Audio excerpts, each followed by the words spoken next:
नमस्कार मित्रों और मेरे प्रिय छात्रों, बटरफ्लाई स्टडी चैनल में आप सभी का स्वागत है।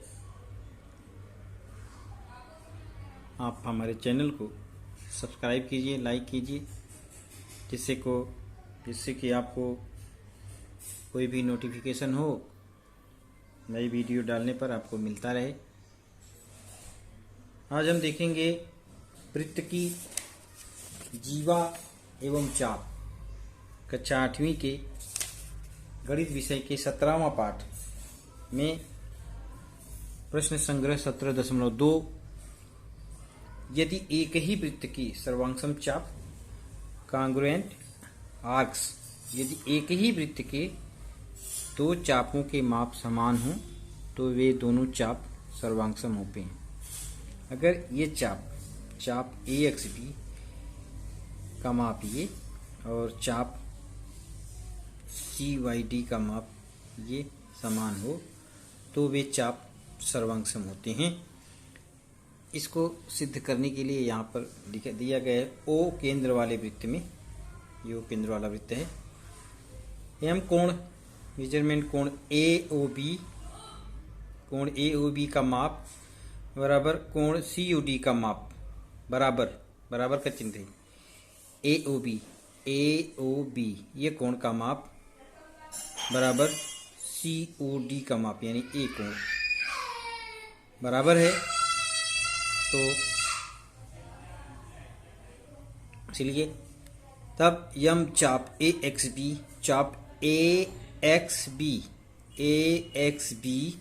बराबर चाप CYD का माप, माने तो इस का जो चाप है वो भी सर्वांगसम समान होगा। इसलिए चाप AXB सर्वांगसम चाप CYD, इसलिए AXB और सर्वांगसम चाप CYD। अगर यह कोण सर्वांगसम है, समान है और ये चाप सर्वांगसम है तो ये समान है, तो ये दोनों चाप एक दूसरे के सर्वांगसम होते हैं। और दूसरी बात यह है कि इसमें अगर ये कोण इस कोण के माप समान है तो इसकी जीवा भी समान होगी।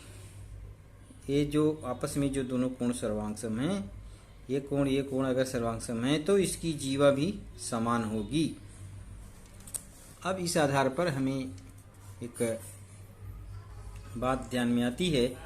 मैंने यह समझा किसी वृत्त के सर्वांगसम चापों में संगत जीवाएं सर्वांगसम होती हैं। वही कहा गया है कि ये जो संगत जीवाएं सर्वांगसम चाप, ये चाप अगर सर्वांगसम है, ये कोण भी सर्वांगसम है तो उसकी जीवाएं भी सर्वांगसम होती हैं। किसी वृत्त में दो जीवाएं सर्वांगसम हो तो उसके संगत लघुचाप तथा संगत दीर्घचाप सर्वांगसम होते हैं। ये तीनों बात हमने समझ में आया और इस आधार पर हम प्रश्न संग्रह 17.2 के प्रश्नों को हल करेंगे। 17.2 का जो प्रश्न है वो इस प्रकार से है।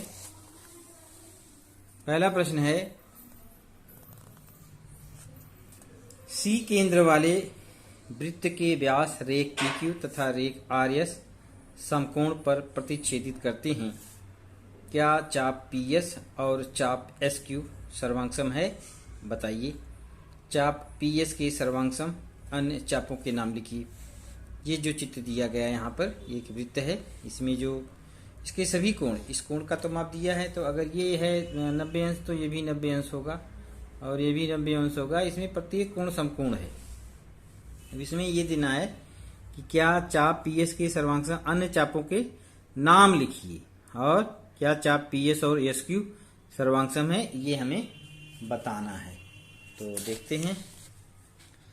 तो संग्रह 17.2 का पहला प्रश्न है। ये पहला प्रश्न, C केंद्र वाले वृत्त में, C केंद्र वाला वृत्त है, PQ लंब है RS पर। ये जो PQ रेखा है RS पर लंब है, इसका मतलब यहाँ पे जो कोण बन रहा है वो 90 अंश का है। कोण PCS का माप बराबर है कोण S C Q, S S C Q, यानी ये कोण इस कोण के माप के बराबर है। उसका कारण क्या है? पी क्यू लंब है आर एस पर, पी क्यू जो है आर एस पर लंब है। अगर ये कोण पी सी एस सर्वांगसम, पी सी एस कोण पी सी एस बराबर यस सी क्यू, और ये भी 90 अंश है और ये भी 90 अंश, तो इसको हमने यहाँ पे लिखा हुआ है। तो चाप पी एस, चाप पी एस, ये चाप पी एस सर्वांगसम एम चाप एस क्यू, ये जो चाप है वो एस क्यू दोनों सर्वांगसम है। ये चाप और ये चाप दोनों सर्वांगसम है, होता है। इसलिए चाप पी एस सर्वांगसम चाप एस क्यू, चाप पी एस सर्वांगसम चाप एस क्यू, और प्रत्येक कोण 90 अंश का है। तीसरा है पीसीआर, कोण पीसीआर का माप सर्वांगसम कोण आर सी क्यू का माप सर्वांगसम कोण पीसीएस बराबर सभी कोण 90 अंश के हैं तीनों। पीसीआर, पीसीआर कहाँ? पीसीआर सर्वांगसम पीसी आर सी क्यू, यानी ये कोण सर्वांगसम पीसीएस इसके सर्वांगसम है, पीसीएस के सर्वांगसम है। क्यों? क्योंकि प्रत्येक कोण 90 अंश का है। उसका कारण क्या है कि पी क्यू लंब है आर एस पर, पी क्यू जो है आर एस पर लंब है। तो एम चाप पी आर सर्वांगसम एम चाप पी एस, क्योंकि ये इसके सर्वांगसम हो गया, पी एस के सर्वांगसम चाप पी आर हो जाएगा। दूसरा है चाप पी आर सर्वांगसम चाप आर क्यू, चाप पी आर सर्वांगसम चाप आर क्यू, सर्वांगसम चाप पी एस सर्वांगसम चाप पी एस, ये बराबर 90 अंश, ये सभी सर्वांगसम है। इस तरह से इसको करना है। अब हम दूसरा प्रश्न देखेंगे। इस प्रसंग्रह का दूसरा प्रश्न है क्या? दूसरा प्रश्न है, आकृति यहां दी गई है। आकृति में ओ केंद्र वाले वृत्त का रेख यमन व्यास है। कुछ केंद्रीय कोणों के माप दिए गए हैं। यहाँ पे जो कोण बन रहा है सभी केंद्रीय कोण है। ये कोण 100 अंश का है और ये कोण 100 अंश का है। यहाँ पे जो दोनों कोण दिए गए हैं ये 35-35 अंश के हैं। यमन एक व्यास है, ये जो है एक व्यास है, यानी सबसे बड़ी रेखा ये व्यास है। यहाँ पे ये जीवाएं हैं सी डी और ए बी, ये जीवा है, और कुछ जो केंद्रीय कोण है इनके माप यहाँ दिए गए। तो इस आधार पर पहला कोण ए ओ बी और कोण सी ओ डी के माप ज्ञात करो। ए ओ डी और सी ओ डी के माप ज्ञात करो। और दूसरा है सिद्ध करो चाप ए बी सर्वांगसम चाप सी डी, और सिद्ध करो जीवा ए बी सर्वांगसम जीवा सी डी। अब हम देखेंगे इसको कैसे हल करना है। ओ केंद्र वाले वृत्त में कोण ए ओ एम धन का माप धन कोण ए ओ बी का माप, ए ओ एम यानी ये कोण यानी ये वाला, ये कोण धन यम कोण ए ओ बी, ए ओ बी ये माप बराबर कितना हो जाएगा? दोनों को जोड़ने पर 180 अंश। क्यों? क्योंकि यहाँ पर ये व्यास है, ये अर्धवृत्त हो जाता है, तो इस अर्धवृत्त पर कितने 180 अंश का कोण बनता है। ठीक है, यहाँ से यहाँ तक 180 अंश का कोण बनेगा। तो हमको किसका मालूम करना है?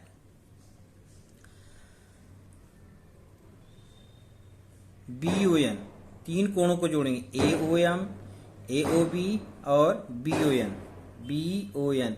ये तीनों कोणों को जोड़ने पर 180 अंश होता है। हमको 100 और 35 दिया हुआ है, तो 180 में से अब हमको ए ओ बी का ज्ञात करना है, तो सबको जोड़ देंगे। 100 अंश धन यम कोण ए ओ बी धन 35 अंश, इसको धन ए ओ बी धन 35 बराबर कितना? 180 अंश।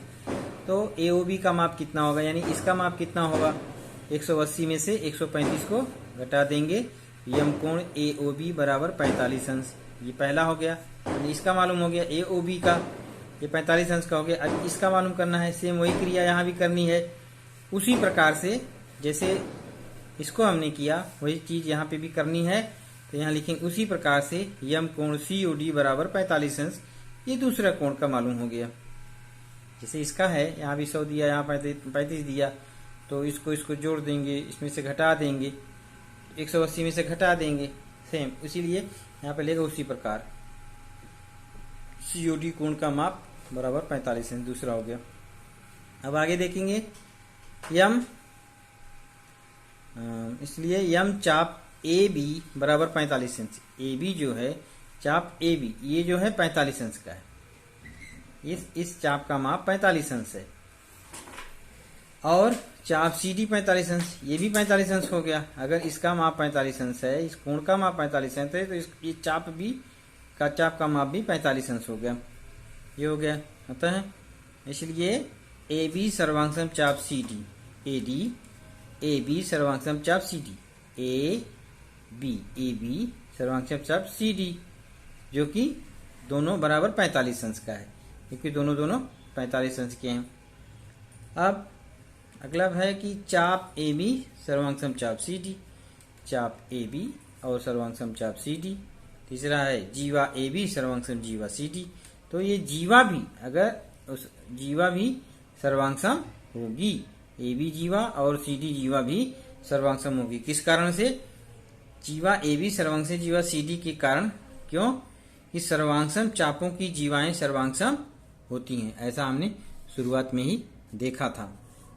इस प्रकार से हमारा 17.2 का प्रश्न संग्रह समाप्त होता है। अगले वीडियो में हम प्रकीर्ण प्रश्न संग्रह 2 के प्रश्नों को 2 भाग में हल करेंगे। धन्यवाद।